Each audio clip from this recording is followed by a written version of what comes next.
Ambassador Valkyrie had orchestrated first contact protocols for 17 species. None had ever made her nervous. Humans, she'd been assured, were a newly spacefaring race, primitive, eager to please, desperate for acceptance into the galactic community. The diplomatic summit on Neutral Station Harmony 7 was supposed to be a formality. They'll send a small delegation, Valkyrie told her aide. Perhaps a refurbished colony ship. Standard procedure for newcomers seeking trade agreements. The human response had been polite, even enthusiastic. We'd be honored to attend. Our delegation will arrive in 3 standard cycles. Valkyrie prepared the welcoming ceremony with the confidence of experience. She'd greet them, offer the standard technology exchange, and establish Earth as a minor trade partner. Simple.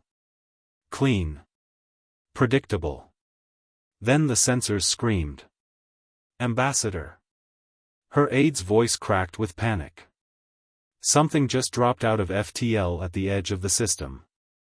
Valkyrie pulled up the tactical display and felt her heart stop. The vessel emerging from hyperspace wasn't a diplomatic shuttle. It wasn't even a standard cruiser.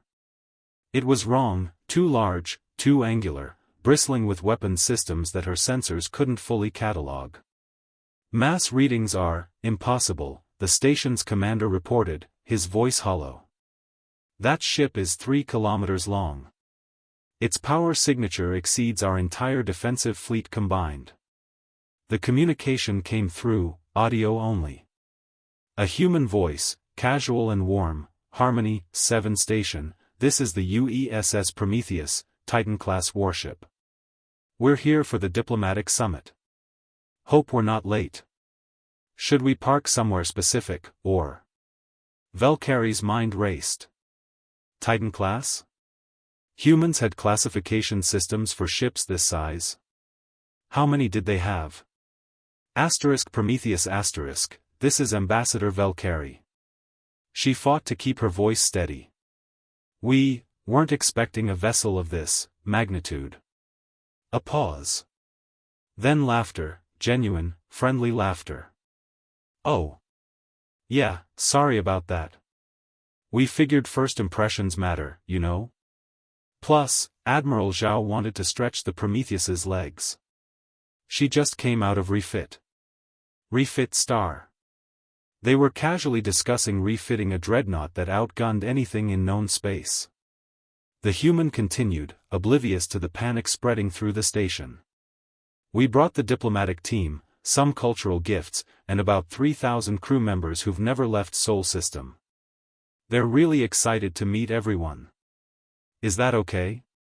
Valkyrie watched as the Prometheus maneuvered with impossible grace for something its size, parking itself in a standard diplomatic berth as if it were a luxury yacht.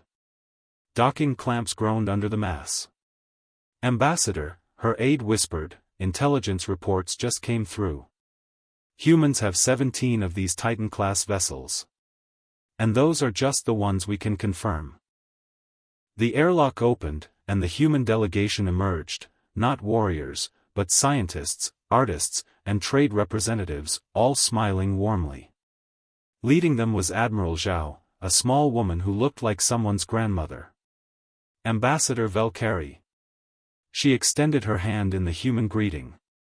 Thank you for hosting us. We're so grateful for this opportunity. She glanced back at the Prometheus through the viewport. Beautiful station you have here. We're honored you trust us with something so delicate. Valkyrie understood then. The humans hadn't brought their warship as a threat. They'd brought it because to them, this was a small delegation. This was them being humble. What, Valkyrie asked carefully, do you consider a large delegation? Admiral Zhao smiled. Oh, we'd never bring our full fleet to a first contact. That would be rude. The galactic community spent the next decade revising every assumption they'd ever made about primitive species. Earth was granted immediate full membership. Nobody voted against it. Nobody dared.